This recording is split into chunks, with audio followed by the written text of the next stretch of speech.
আপনি আধার কার্ড করাতে চাইছেন কিন্তু আপনি জানেন না যে আপনার নিয়ারেস্ট আধার সেন্টার কোথায় আছে। তো এই জন্য আপনাকে পুরো ভিডিওটা শেষ পর্যন্ত দেখার জন্য অনুরোধ করছি। তো আমরা চলে আসবো গুগলে, দেখাবো আপনাকে কীভাবে আপনার নিয়ারেস্ট আধার সেন্টারগুলো খুঁজে পাওয়া যাবে এবং আপনার এলাকায় কতগুলো আধার সেন্টার আছে।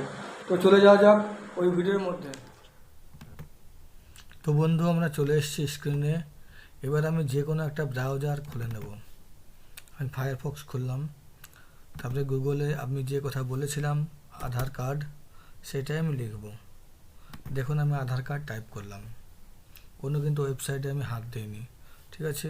তারপর যে আমার কথা মতো প্রথমে এসছে দেখুন, home unique identification authority of India.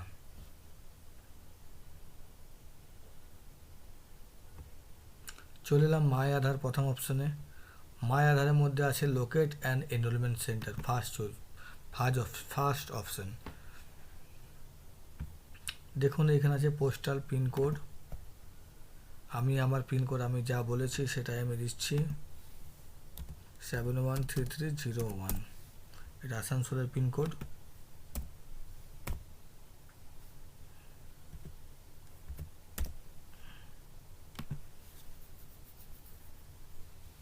দেখুন এখানে প্রথমেই চলে এলো কোটাক মহিন্দ্রা ব্যাংক।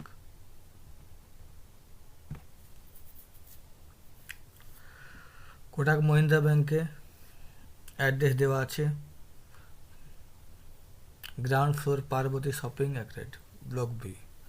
নেক্সট আসছে দেখুন Bank of India. Bank of ইন্ডিয়ারও অ্যাড্রেস দেওয়া আছে আশ্রম মোড়, আসানসোল। নেক্সট আসছে দেখুন ইন্ডিয়া পোস্ট।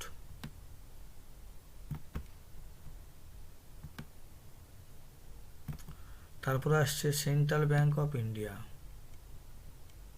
প্রত্যেকটা কিন্তু অ্যাড্রেস দেওয়া আছে এবং এই পিনকোডের মধ্যে অবস্থিত। তারপর দেখুন আবার ইন্ডিয়া পোস্ট। ইন্ডিয়া পোস্টে 4-5টা ভাগ আছে, এখানে উষাগ্রাম আছে, আসানসোল আছে, বেবি কলেজ আছে, সবগুলো কিন্তু দেওয়া আছে হচ্ছে। প্রত্যেক ইন্ডিয়া পোস্টেই কিন্তু কম বেশি কাজ হচ্ছে। তারপর দেখুন আসছে ব্যাংক অফ বরোদা, ঠিক আছে। ব্যাংক অফ বরোদা এটাও আছে আসানসোল মধ্যে, উমাভবন। এরকম অনেকগুলো ব্রাঞ্চ আছে আসানসোলের ওই পিনকোডের মধ্যে। একটা পিনকোড আমি সার্চ করলাম, তার মধ্যে এতগুলো আধার সেন্টার আসছে। এবারে আপনার এলাকার যে পিনকোড আপনি সেটা দিয়ে অবশ্যই দেখুন আপনার নিয়ারেস্ট যে আধার সেন্টার আপনি পেয়ে যাবেন, ঠিক আছে। তো আশা করি ভিডিওটার মাধ্যমে আপনাদেরকে কীভাবে আধার সেন্টার খোঁজা যায় তো বোঝাতে পারলাম, ঠিক আছে।